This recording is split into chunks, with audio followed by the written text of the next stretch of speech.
Sleep is one of the most important foundations of good health, similar to the food that we eat, the water we drink, and the exercise that we get. Now, when I'm referring to foundations of good health, I'm talking about things that will affect us no matter what state of health that we're in. And a large reason for this is sleep is where we do a lot of our deep healing.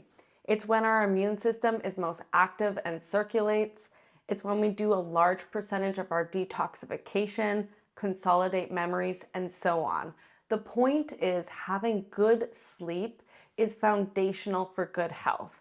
And I'm not just referring to full-blown insomniacs either. If you have suboptimal sleep, meaning the quality or the quantity isn't quite right, this will affect you as well. This then begs the question, what is good sleep? The first and most obvious thing we can think about is the quantity of sleep, the amount of hours you spend in bed. And generally speaking, they're saying you want to aim between 7 to 9 hours. That will be optimal for most people. But it's not just about the number of hours spent in bed, it's also about the quality of your sleep. And this is why things like sleeping medications often won't actually help improve many of these health parameters, is because they knock you out and you are in bed for a certain amount of hours, but you're not necessarily getting good quality sleep. So you want both. And that is why I have broken my sleep series into a two-part series. Today, in part one, I want to focus on what is good sleep and what is getting in the way of your good sleep and why you should care. In part two, I'm going to go over the tools and therapies that I use most often to help correct a lot of these things. But first, before I jump into this first part, I should introduce myself. My name is Dr. Robin Lewis. I'm a naturopathic physician practicing here in Vancouver, British Columbia, Canada. And today, let's talk about sleep. All right, so let's start by talking about what I mean by good quality sleep. So generally speaking, this is referring to getting enough of the different stages of sleep. And this is because each of these stages serve their own unique purpose. So generally speaking, there are two kinds of sleep. There's REM sleep and non-REM sleep.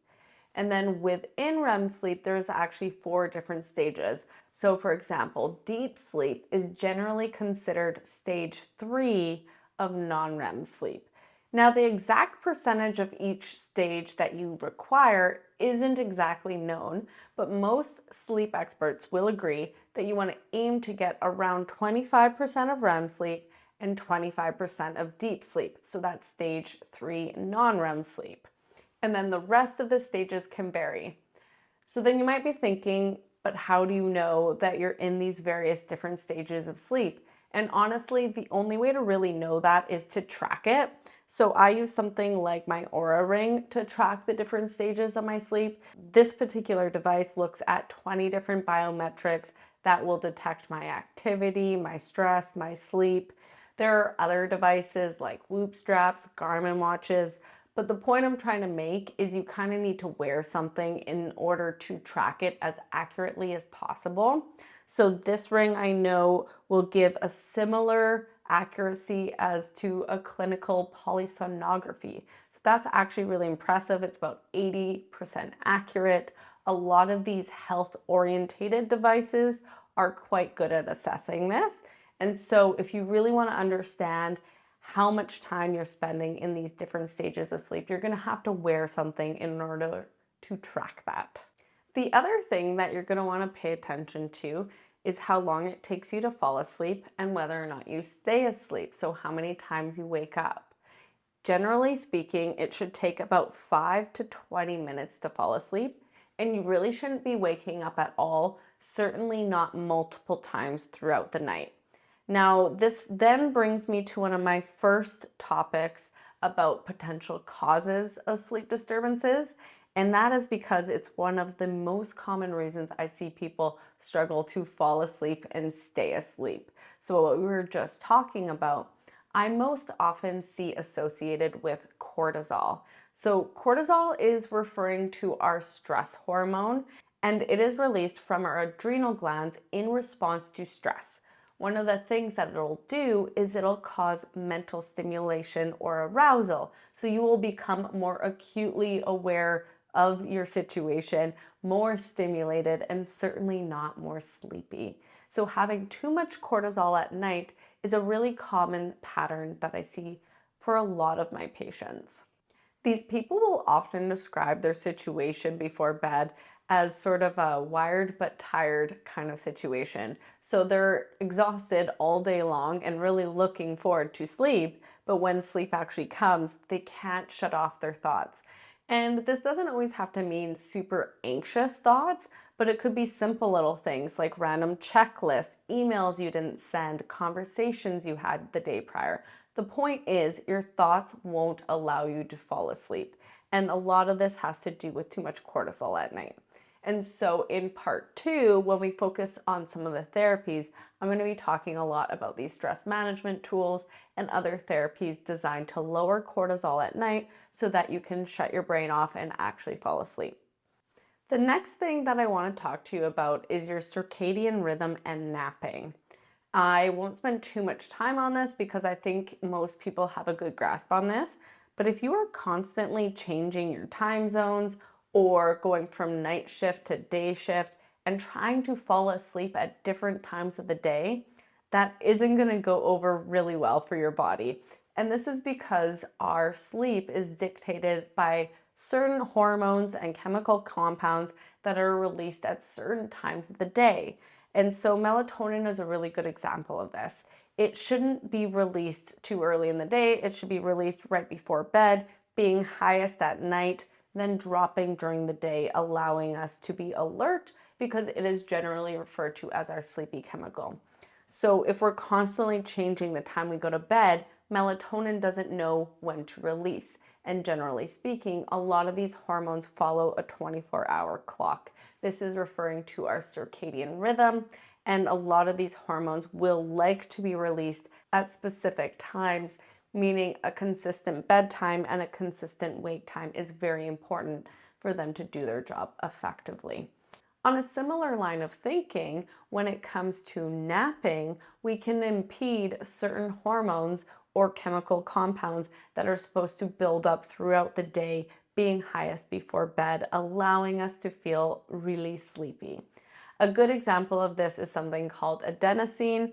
It should build up the longer we go without sleep, so it should be really high before bed, and it helps shut off certain stimulatory pathways inside of our brain.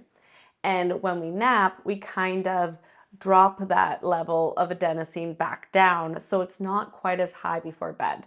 Now, not everyone's going to be super negatively affected by this, but certainly if you are someone who struggles to fall asleep, this habit of getting into like a daily nap is likely impeding that compound's ability to build up and allow you to fall asleep faster. So napping can be a bit of a double-edged sword. We're sleep deprived, so it's good to get in some extra hours, but if it's negatively affecting your ability to fall asleep, it might be counterproductive.